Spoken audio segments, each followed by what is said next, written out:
Ako lang! Pakinggan mo! Largo!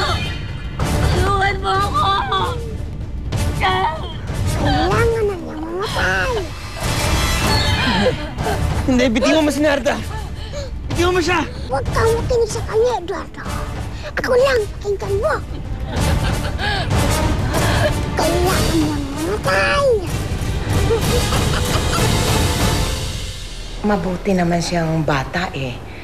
Huwag mo naman siyang masyadong pagmalupitan. Loleng, laking kalsada si Narda. Hindi na magbabago yan. Baka kung anong mangyari sa kanya eh. Hindi ko na problema yon.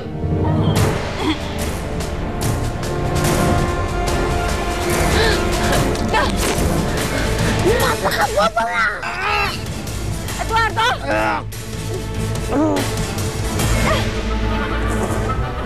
Bitawan mo siya! Si Narda yun! Loleng!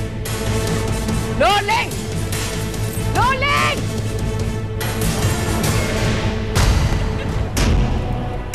Patay mo siya! Hindi ko siya magpapatay.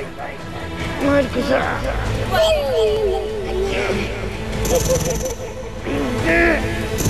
Dapat mamatay! Hindi maaari. Bakit umiinang kapit ko sa'yo, Eduardo? Dapat makinig ka sa akin! Hindi mo na ako madidiktahan! Wala ka rin kwenta katulad nila, Eduardo. Pari-pariho kayong lahat! Kung hindi mo siya kayang patayin, ako na lang mismo gagawa sa kanya. Ako na lang mismo papatay sa kanya pagkatapos ko sa'yo! Bitawan mo siya!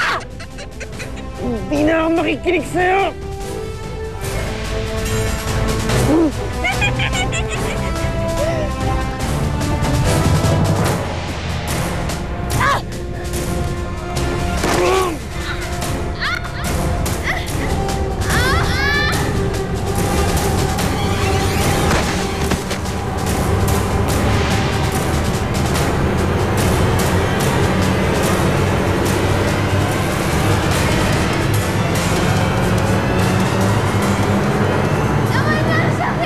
Roma?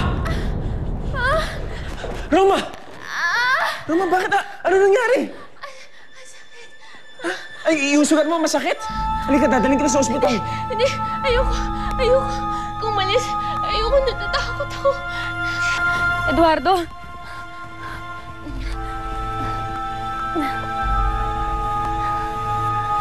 Eduardo?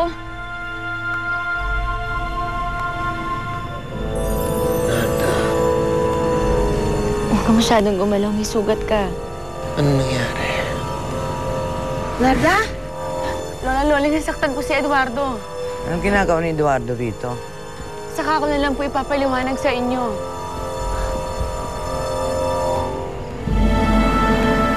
Dali natin si Eduardo sa loob. Para malinisan ang kanyang sugat. Tawag na nila ko ng doktor. Ka dito. Ano nangyari sa kanya?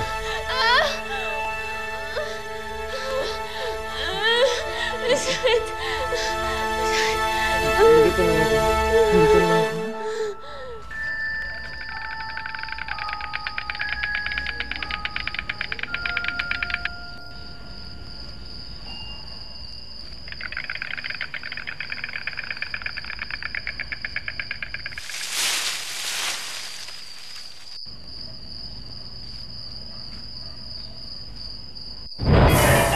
Sige! Lapit pa, tanda! Lapit pa! Sige!